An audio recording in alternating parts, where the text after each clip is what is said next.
Hello everyone, welcome to the new video. In today's video, I would like to cover the most important topic considering the current pandemic situation, which is the adverse drug reaction reporting. You can also refer this term as adverse drug event reporting. So let's start with the video. So basically, we will learn how anyone can report any kind of adverse event experienced by the any person after taking any type of medication. So the first question come in mind that who can report the adverse event? So answer to this question is anyone can report the adverse event irrespective of the age, gender and qualification. Now the next question comes in mind is that to whom we should report the adverse event. So here we have two options for reporting. You can report the adverse event directly to the pharma company who is a marketing authorization holder of that drug into the particular country. And the next option is you can report the adverse event to the country specific regulatory authority. So till now you all have understood who can report the adverse event and to whom we should report the adverse event. Before going into how to report the adverse event, I would like to explain the importance of the adverse event reporting. Considering the current COVID-19 pandemic situation, many vaccines and many drugs got the emergency marketing approval for the treatment of COVID-19.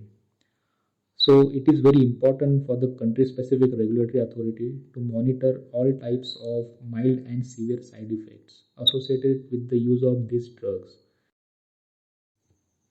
So the monitoring of mild and severe adverse event associated with the use of drug is possible only when you actually report the adverse event. Therefore, adverse event reporting is an important step in the pharmacovigilance.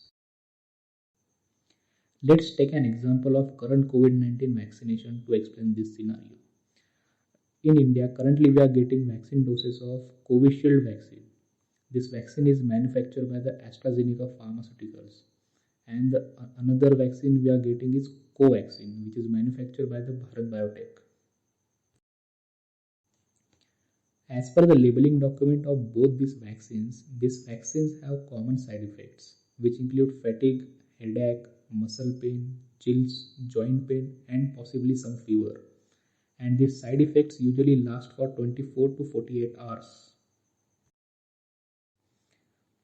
So if after taking any of these vaccines, if anyone can experience any of these side effects, they can report that side effects. For better understanding of what to report, I will explain you one example. So let's assume a person who is vaccinated with Covishield vaccine, which is manufactured by the AstraZeneca pharmaceutical, and after getting vaccinated, that person experiences fever and headache. Or after vaccination, that person is hospitalized due to any of the reason, whether that reason is related to the vaccine or not related to the vaccine.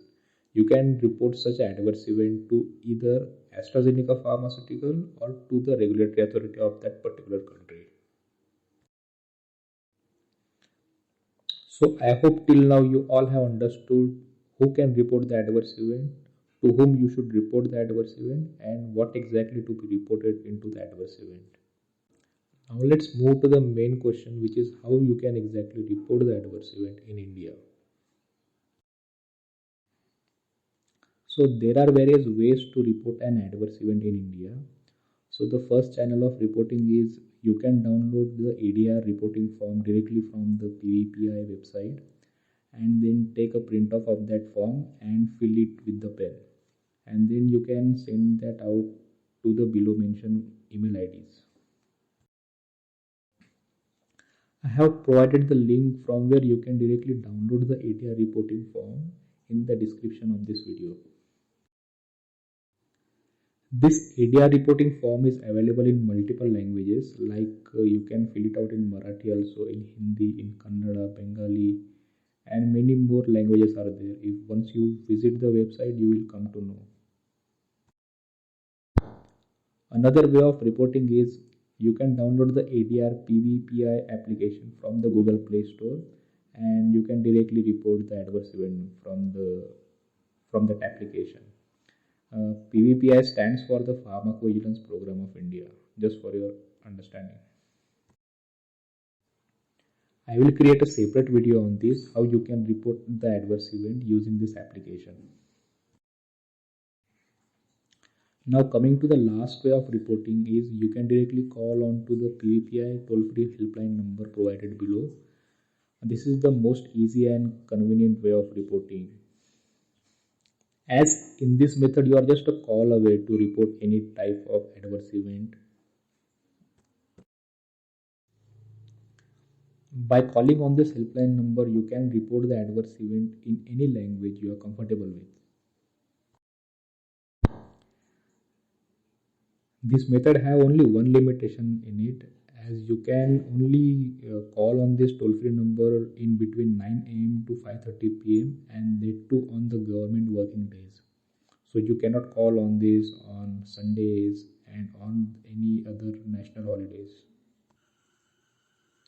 So that's it for today, guys. Request all viewers to please be vigilant and report all the adverse event experienced by you or any of the person you know for better drug safety. Please share this video with all other non-medical background people as well, so they also can act proactively in reporting the adverse events and which ultimately contribute to the better drug safety. So I hope you like the video. If you like the video, please subscribe to the channel and share the video with friends. We'll meet in the next video soon. Thank you very much.